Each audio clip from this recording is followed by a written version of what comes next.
Hello and welcome to Round 1 Front 9 action of the 8th Annual Spartanburg Spring Fling from Tyger River Park, brought to you by the Hub City Disc Golf Club. On catch cam today we have Michael Bowman. On drone footage, Jonathan Winrow. And commentary team today is Owen Camp and Vern Weygandt. On the card today we have Michael D'Onofrio from Greenville, South Carolina. Hunter Bowman from Duncan, South Carolina. Hartford Berley from Taylor, South Carolina. And Zack Wysocki from Campobello, South Carolina.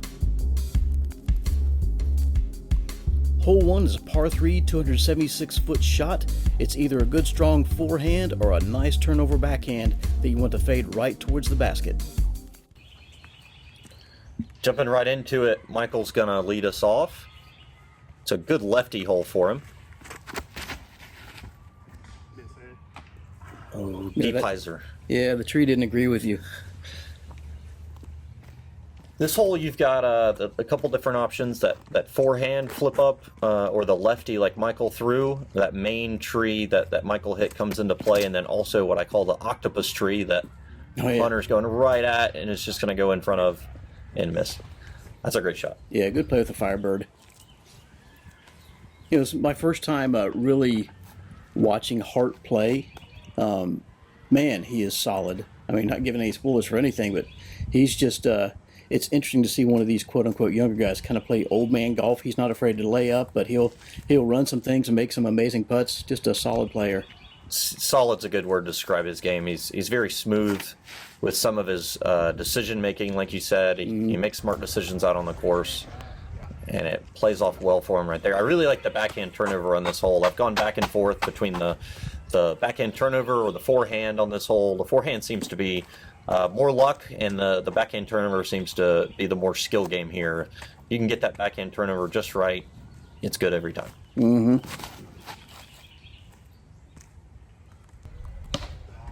Zack's going to hit that octopus tree right up there. It's got a couple of different splits off of it. You want to go just inside of it.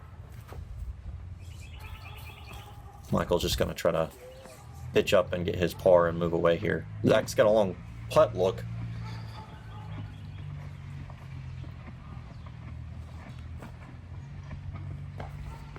Good bit at it.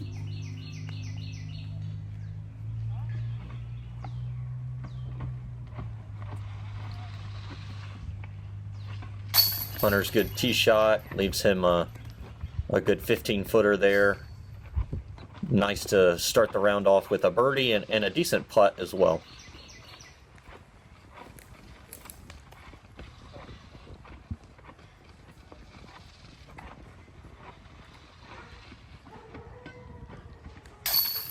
Boom, Zack nails it there. Good short putt. Michael's going to tap his in, and then they're all going to be waiting on Hart still to tap in his park job over here. Very well done.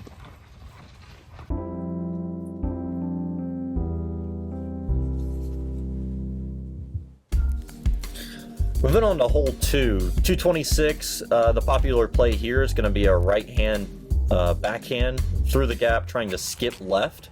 A lot of trees to miss, but there's a line in there somewhere. Yeah, if you can hit that gap just right and then play the skip shot up to the basket, it's golden. Hunter's shot looking exactly like that. Mm-hmm. That's exactly what you want. Something overstable, hit that gap, and then let the disc do the work afterwards.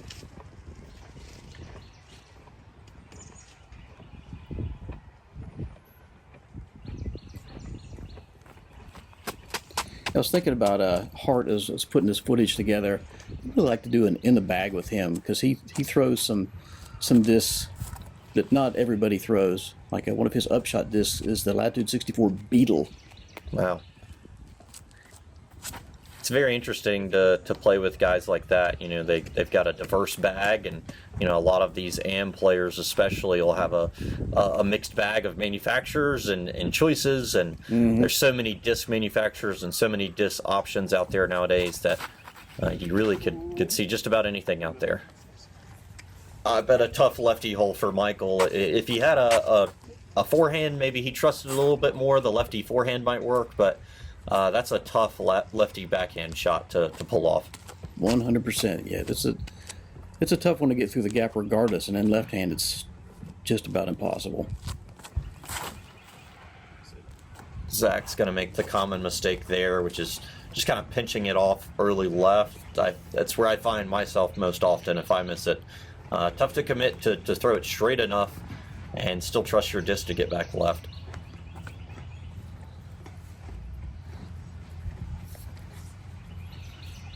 Hart's going to kind of take his time on this upshot, make sure he doesn't do anything stupid, and gets up there just safe, and is going to leave him a pretty decent putt left. D'Onofrio ended up in a decent spot for that kick.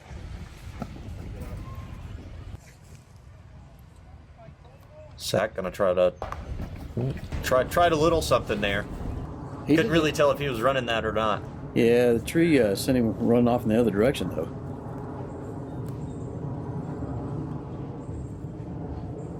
Hunter ended up a little left and a little long of the basket. It's going to have a good putt coming back and drains it. Yep. I like the fact that he went through his full routine there and just didn't rush it. He just took his time and made the putt. Yeah, you know, second hole of the round and second hole of the tournament for the weekend, that you just want to start getting in your groove, getting in your your traditions and your stroke coming through. Try to make sure you're doing everything right. Zack does the same thing there. Mm-hmm. I mean, you see he's got a short putt, but he's still going through his motions and his routine.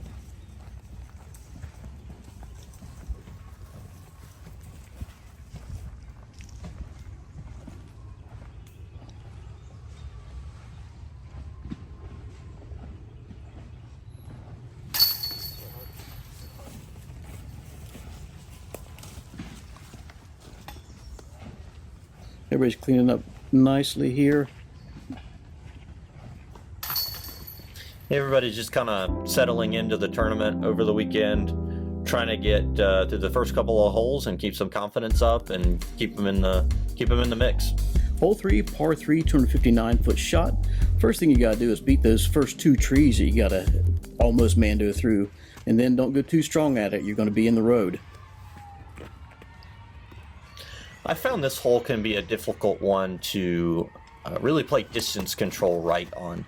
You got a lower ceiling kind of here. You've got some room there, but with the initial gap you have to hit, you'll see some folks throwing putter. You'll see some folks throwing mid-range. Mm-hmm. I've even seen some drivers thrown on this hole, all from guys that can reach there with the same discs. So you'll see a lot of different choices and a lot of different decisions being made on this hole. And it can be tough to get that distance control under wraps, especially with that slight slope right there up near the basket.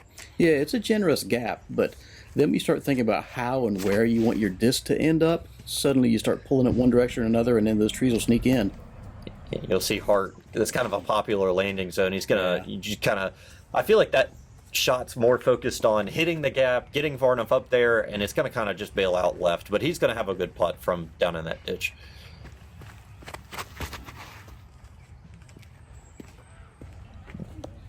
Michael gave that a good flip up there. He's going to be just behind the basket in that dish as well. Yeah, he throws a claymore a lot. You'll see him kind of turn that one over a little bit and kind of take up every bit of space in the fairway to get it towards the basket.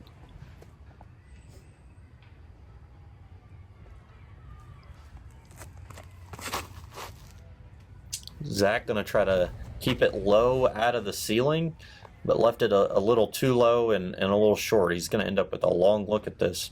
He might run this death putt. Oh, definitely gave it a bid. Mm-hmm. That ditch doesn't go too far down, so I don't blame him for running that. Hunter's playing hide and seek here. I think he's a little too old for that, but, I mean, whatever. Good. Oh, I think maybe he's just laying up at it. Yeah, okay. That was a lot of effort just for the layup, I guess, but, it worked for him. So. Yep. Hart's going to have that putt from down here. Oh, just sneaks over the bucket and stays in. I like it. I just noticed this, too, when he was putting that. He usually putts with a straddle putt, but his left foot was backwards a little bit, kind of like he was trying to give himself just a little bit more brace or maybe momentum. Yeah, slightly uphill putt. You know, some folks, depends on your type of putt, right? If you've got a push putt or a spin putt, a little different, as Michael kind of maybe was trying to adjust for that hill as well. Not only are you trying to adjust maybe to get a little extra power, a little extra height on your putt, but you might also have slightly different footing, right? Your left foot's a little lower than your right. Yeah. I mean, how's that going to affect your putt? So, personally, I like, especially I'm mainly a spin putter. I like to not think about a lot of that, and I think that's what's good about the spin putt. Zach's going to clean up his par there. Is you don't have to change much on the putt. You're still looking at the same basket and trying to get that same motion towards it. Yeah, we can stand in the backyard and sink 100 putts a day, but it's tough to plan for the 1 foot uphill, 1 foot downhill type of shot.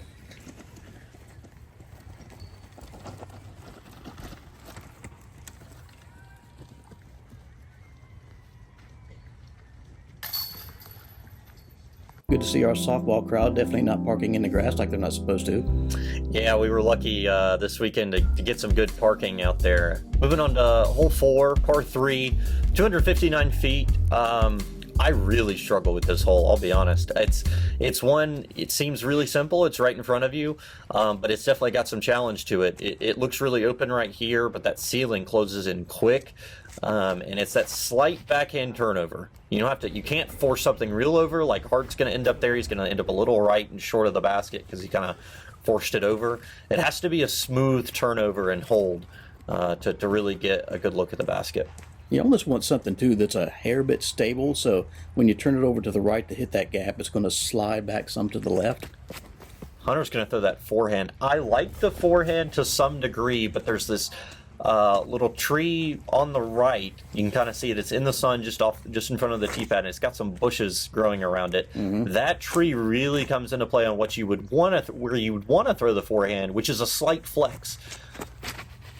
The forehand line that's there forces this kind of flip-up shot, and I actually think the lefty backhand plays really well into that. Michael leaving it a little low and didn't quite skip far enough down, but it makes that forehand difficult with that bush and that tree just there on the right, so it really plays better for that backhand. Looks like Zach's going to throw a putter. Came out a little wide, but is gonna turn far enough over, miss those trees, and get him probably just inside the circle there.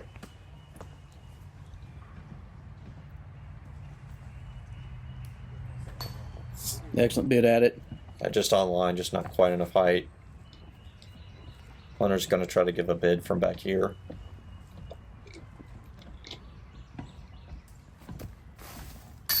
Yes, sir. Boom. That's a great putt, and I think Hunter, getting a couple of birdies to start the round, his putt's looking good. I'd be feeling good right now, and that's the way you want to start off a tournament, and start off a round as well. Hart's gonna little tricky of a shot there through a couple of trees. Zach was way closer than I even thought. That's a park job right there. Yeah, that's even a putt that I could make. I don't know if you saw that Hart pitched across there, kind of a little upshot. That was that beetle. Some people call it the OG glitch. I think it's like 1710 or something like that. Some of these discs are getting crazy nowadays.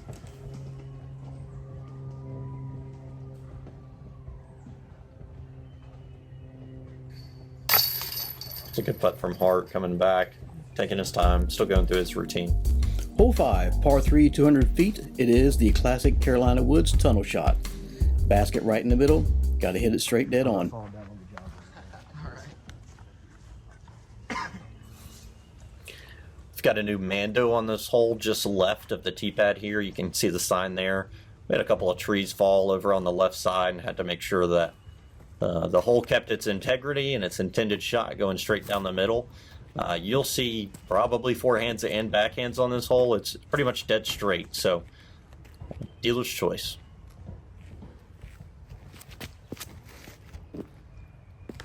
Hunter hit the initial gap, but then just kind of leaked off to the right and caught one of those trees. He'll be probably just midway down the fairway and pitching up, looking at a 3.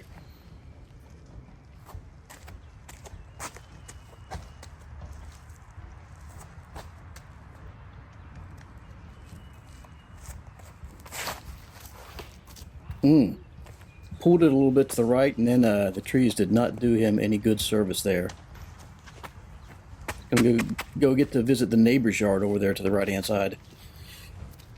This hole can get you. It can give a player tunnel vision, as I like to say. Right? You've got a tunnel, you've got a hit, but if you're sitting there, tunnel visioned at the basket, sometimes you kind of pull your body into throwing at the basket instead of throwing at the line that's there. Yeah. So.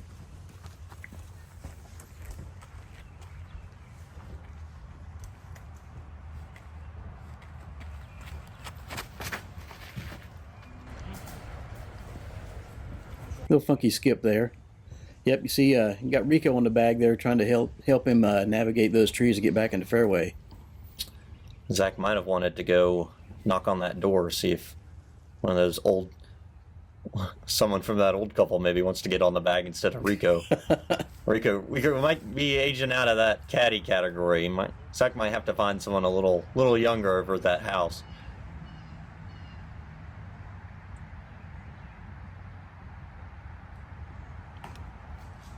Man, he had like 85% of that shot there, and then it just hit that last little tree. It's tough over there to the right, especially once you're in that neighbor's yard. You know, that's definitely not the intended part of the fairway, and there's about 80 small trees down that right side. So while it looks almost a little open, like there's a lot of space, there's a lot of things to miss. Mm-hmm.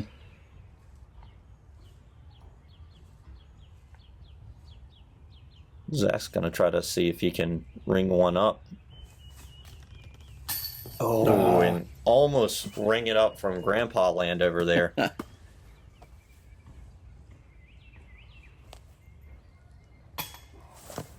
Michael just a little high.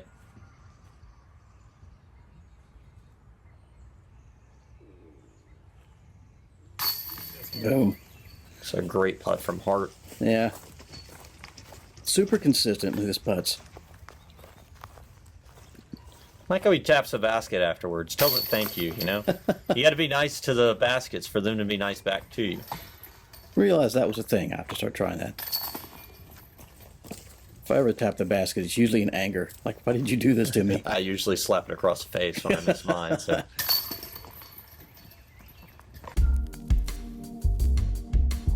Yep, hole 6, we're going to play the par 4 position here. We're going to play short all the way up to this red basket underneath these trees. 355, it plays really as a shorter par 4. You'll see some of these folks probably try to go for the eagle.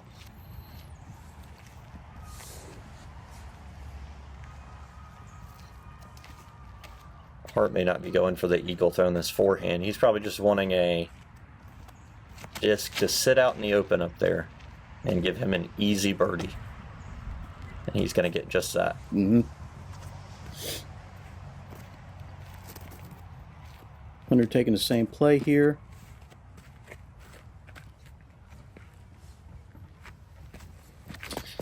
Yeah, I think you'll see Hart and Hunter both taking the forehand line a little safer, right? They're both 3 under through 5 holes. Got a little room to work with from the other 2 guys on the card. And we'll see if the other 2 guys maybe try to get a little bit more aggressive on it, try to make up some of these strokes.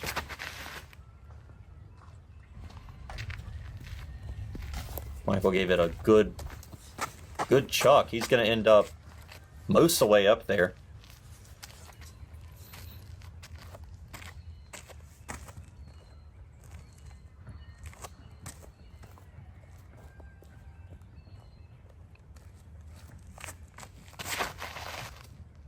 Zack going to get a little turn there and just off. If he had missed that one tree, I think he would have had a little bit of a look, a little bit of a putt. Mm-hmm.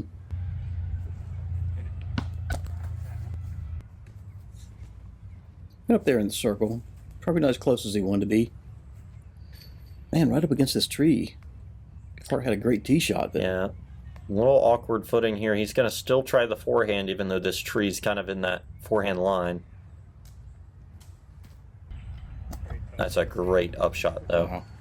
He did one of those, you throw the forehand and you come off of it just at the end so you don't hit your hand against the tree. Mm-hmm. But sometimes thinking about it that much can really mess up your shot. Hunter throwing a great upshot as well, just forcing that forehand over.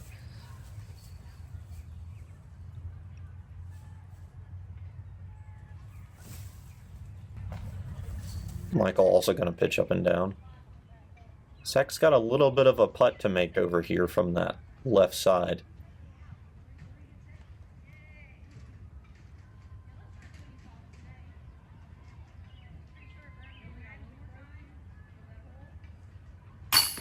Well, drains it from over there.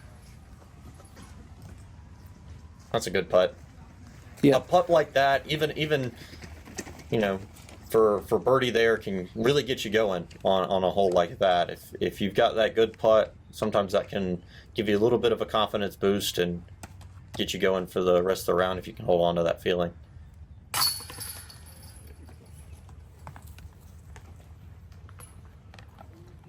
This hole did average as the easiest hole on the day.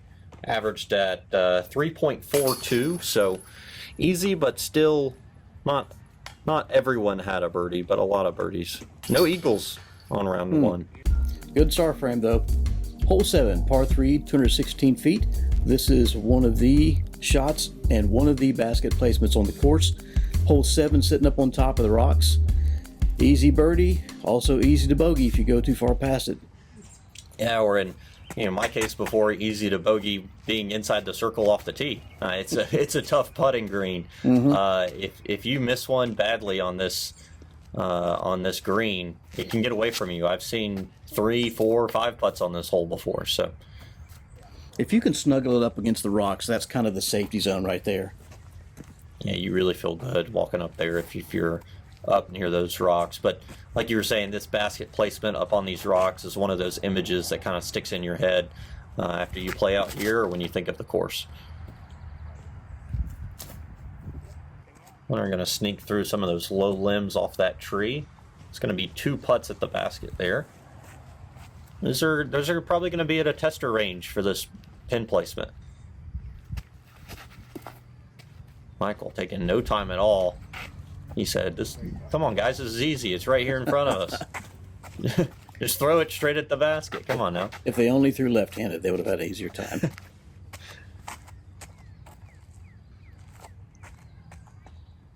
Zack's throwing the same putter he's thrown on a couple of the holes here. I think that's a judge. Looks like a judge.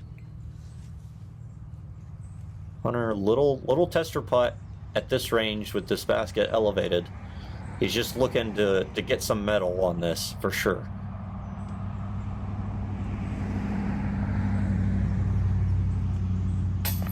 Oh, and he caught the metal though.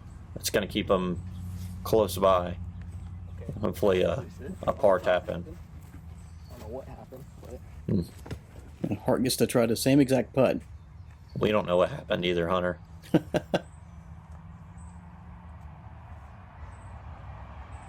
Hart maybe getting a little read off the wind from Hunter's putt. Ooh, solid. I will say that some of these guys, they fessed up to me that they were a little nervous. This is the first time actually being on coverage, so they were not freaking out, but they're just kind of, they felt like they were under the magnifying scope. Those short putts are just a little bit more embarrassing with a few more people watching. Hole 8, par 3, 296. We're playing from the short tee pad on this hole. Although it's short, definitely wouldn't call this hole easy. You've got the drop off right behind the basket, several trees to miss in the fairway. You'll be hoping that these guys kind of miss a couple of these trees and then still sit up on top of the hill. Hopefully with a short putt. Hart can leave his a little low and turned over. He's just going to be looking to lay that one up and hopefully take a 3. What was the average of this one for the... Hole 8 average 3.15. Yeah, I'm not surprised. This is... I heard multiple people mention, especially in the MA1 crowd, this was actually a tough hole because they wanted this down. They didn't want to go full-on driver, but then how hard do you go at it? Yeah, you don't feel like you can go driver, especially the ground action that a driver might get. Zack going putter. A great shot. Putter, oh my goodness, that's a big skip. Almost going out of bounds like another Wysocki might have done a few years ago. And that putter got some crazy ground action off the top of the hill there. It must have just scraped the top and gotten enough juice off the dirt to give it a skip. I'm just going to throw one of the popular shots here is that forehand. If this can come back, not quite enough. A little tricky of an upshot here. Got some trees to work around. Needs it to sit up top. You don't want to leave yourself a long putt on this putting green. You want to get this one close. Yeah, even if there's no wind, there's wind. That's one of the Tyger River constants. This is one of those holes that up on this mound, same way of 18, the mound basket, there's wind. We were talking about some big numbers on the putting green of 7, 8. Seen some big numbers here as well. Example, like Zack's probably trying to make this putt, but in the back of his mind, he's probably thinking, I really hope this doesn't roll back at me. He's not going to catch anything there, which actually might be a good thing in some cases, right? He hits the bottom of the pole. Oh, yeah. Could roll back down the hill at him. So Hart making another good putt. This putt's been solid today.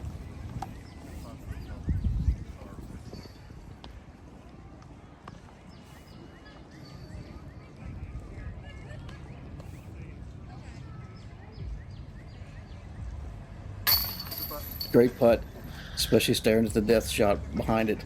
Yeah, with all this park gets crowded on the weekends, especially in the spring and summer. You've got ball tournaments out here. A hole like this, close to the parking lot and close to the baseball fields, you might have some little leaguer hit a home run. You might have some parent in the parking lot loading stuff in and out of their car. So it's important to just kind of keep your focus over here, especially on this side of the property near the baseball fields.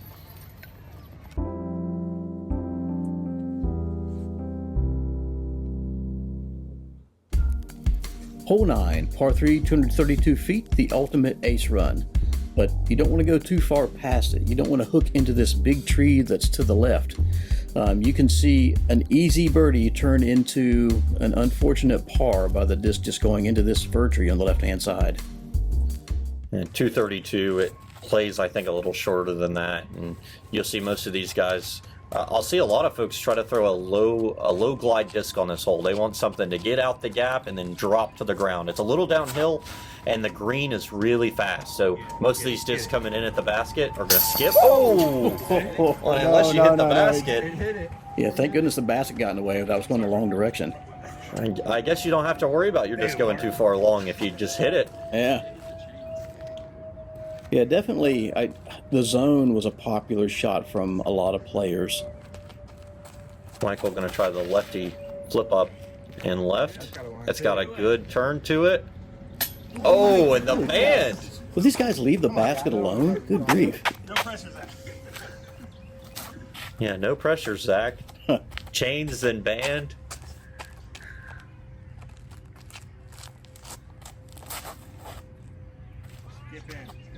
Needs a skip. Oh my god. Oh yeah, there's that fast ground action we were talking about. Yeah. It hit that patch of dirt, and it's probably 50, 60 feet out into that next fairway now.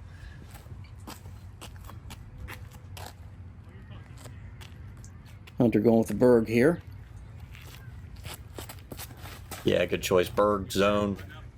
Not a lot of glide. He's gonna like that putt. And Zack from out here almost in the fairway. Oh. And just lost focus maybe last second. Maybe the putter hooked on one of his fingers.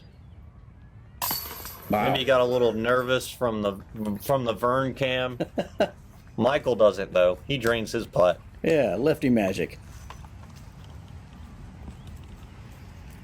Yeah, there's Hunter, unfortunately, under the fir tree. And crawl around, play some more hide and seek today. I think he's going to want to take a knee out the other way, if I were him, to get under those branches and get a little further out. But he's going to try it from deep within this tree.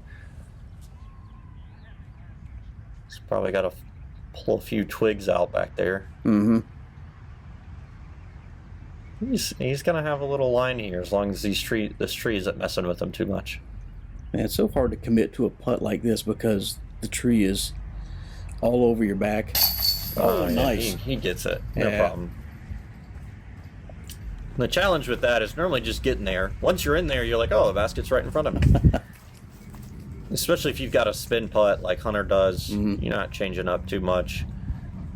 He gave it a good spin to still get to the basket.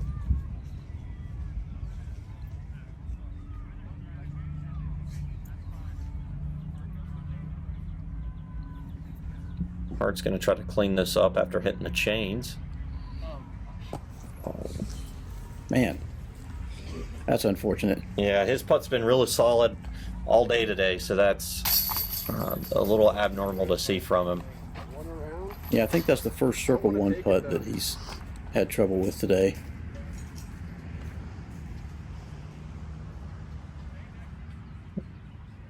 It's one of those you just need to forget about, move to the next hole, take Yep. your par, act like you shanked the drive, move along. Completely unfazed.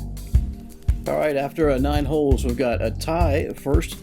Hart and Hunter are both 5 down. D'Onofrio's 3 down, and Zack Wysocki's 2 down. Yeah, a lot of movement for the back 9, a lot of open space, some eagles to go for maybe. Let's see what happens.